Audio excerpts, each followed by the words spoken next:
नमस्कार मित्रों, स्वागत है आपके ही अपने YouTube चैनल में। आज हम एक और औषधि पौधे के साथ में आपके साथ उपस्थित हैं। आप ये जो पौधा देख रहे हैं, इस पौधे का नाम है निर्गुंडी। जी हाँ, इसे निर्गुंडी के नाम से जाना जाता है। 5 लीफ चेस्ट भी इसे कहा जाता है। जिस तरह से रात रानी में रात को फूल खिलते हैं, इसी तरह से इसमें भी रात को फूल खिलते हैं और वो बहुत ही ज़्यादा, रात रानी से भी ज़्यादा खुशबूदार इसके फूल होते हैं और बहुत ही अच्छी खुशबू देते हैं। इसका उपयोग मुंह के छालों में और जो गले के जो छाले होते हैं, गले में जो छाले हो जाते हैं, उसमें इसका उपयोग किया जाता है। और गले के छालों के लिए और मुंह के छालों के लिए बस आप इसके कुछ पत्ते ले लीजिए, उसको पानी में अच्छे से उबाल कर उससे गरारे करते हैं, तो गरारे करने मात्र से आपके जो छाले हैं वो धीरे धीरे 2-4 दिन में आपके छाले पूरे ख़त्म कर देता है ये। और गले की खराश हो तो गले की खराश में भी आपको पानी में इसको उबाल कर उसके जो पानी है उससे आपको गरारे करने हैं। गरारे करने से भी आपके जो गले की जो खराश है उसे ये ख़त्म कर देता है। आप ऑफिस में काम करते हैं, आपका खुद का बिजनेस है, या आपको जिसमें ज़्यादा देर बैठा रहना पड़ता है, बैठक ज़्यादा होती है आपकी, तो बैठे बैठे भाई बहनों के कमर में दर्द होने लग जाता है और बहुत ही ज़्यादा उसमें पीड़ा होती है कमर दर्द में। तो कमर दर्द के लिए फिर हम बहुत सारे एलोपैथी की दवाइयाँ लेते हैं, बहुत सारे ट्रीटमेंट लेते हैं, और जो हम दवाइयाँ खाते हैं तो उसका कहीं ना कहीं हमारे शरीर में साइड इफ़ेक्ट भी होता है। एक बीमारी तो ठीक हो जाती है, लेकिन कोई ना कोई दूसरी बीमारी ज़रूर अपने शरीर में पैदा हो जाती है उन एलोपैथी की दवाइयों से। तो कमर दर्द के लिए ये सबसे रामबाण औषधि से माना जा सकता है। आप बस कुछ भी नहीं करना है, आपको इसके कुछ 4-5 पत्ते लेकर आप उसको उबाल कर आप उसे पी लीजिए। बस ये इतना सा काम आपको करना है।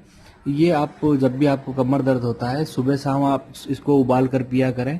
ये आपकी कमर दर्द को बिल्कुल समूल नष्ट कर देता है।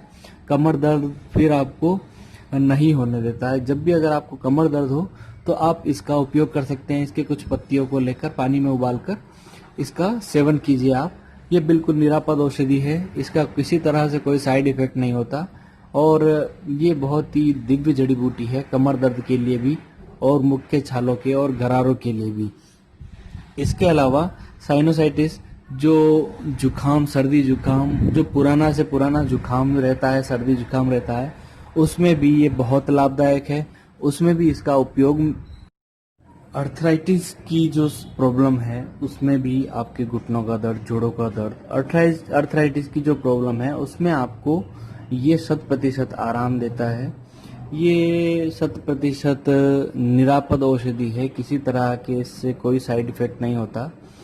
तो आपको बस करना क्या है, इसके पत्तों का काढ़ा बना के, जिस तरह से चाय बनाते हैं उस तरह से इसके पत्तों की चाय बनाकर आपको पीना है। तो कुछ ही दिनों में आपकी जो अर्थराइटिस की समस्या है, आपके जोड़ों का जो दर्द है, आपके जॉइंट पेन जो होता है, उसमें आपको 100% ये रिजल्ट देगा, 100% आराम देगा और किसी तरह का इसका कोई साइड इफेक्ट नहीं है। इसीलिए आपको इसको घबराने की जरूरत नहीं है।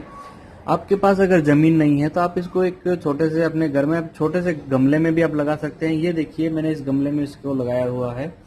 ये पिछले 7 साल से मेरे पास है, तो इसकी पत्तियां मैं लेता रहता हूँ। उपयोग होने पर, जरूरत पड़ने पर इसका उपयोग कर लेता हूँ मैं, और फिर टाइम टाइम से इसकी प्रूनिंग भी कर देता हूँ, इसकी थोड़ी कटिंग भी कर देता हूँ।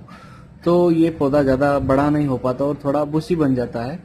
और मैं दिखाता हूँ इसको, थोड़ा पास से आपको दिखाता हूँ ताकि इसकी पहचान आपको अच्छे से हो जाएगी। तो ये देखिए मित्रों, ये मैं आपको पास से दिखाता हूँ। इसकी पत्तियाँ कुछ इस तरह की लंबी सी पत्तियाँ होती हैं, कुछ तीखी, जिस तरह से जामुन की पत्तियाँ होती है उस तरह से लंबी पत्तियाँ इसमें होती हैं। पर ये देखिए, लंबी पर पतली पत्तियाँ होती हैं, जिस तरह से आपकी उंगली का है, बस इसी तरह का इसका शेप होता है। ये देखिए, इस तरह से इतनी पतली इसकी पत्तियाँ होती हैं। और इसे आप एक छोटे से गमले में भी उगा सकते हैं। ये देखिए, मैंने एक छोटे से गमले में उगा रखा है इसको, और टाइम टाइम से मैं इसमें इसकी कटिंग भी करता रहता हूँ और खाद की इसको कोई विशेष ज़रूरत नहीं होती, पर फिर भी अगर आप, क्योंकि हम इसका आयुर्वेदिक उपयोग कर रहे हैं, ये किसी न किसी तरह से हमारे शरीर में जा रहा है, तो इसीलिए हम इस पे किसी भी तरह का केमिकल पेस्टिसाइड या केमिकल फर्टिलाइज़र इसमें नहीं देते हैं, क्योंकि इस पे कोई किसी तरह के कीड़ों का अटैक नहीं होता, इसीलिए पेस्टिसाइड की तो इस पे ज़रूरत ही नहीं पड़ती। और फर्टिलाइज़र अगर आप इसमें देते हैं तो गाय के गोबर से बनी हुई खाद या वर्मी कंपोस्ट इसमें दे सकते हैं, और ये इसके लिए बहुत ही अच्छा माना जाता है। और अब रही बात मिट्टी की, तो आप किसी भी तरह की मिट्टी में इसको लगा सकते हैं।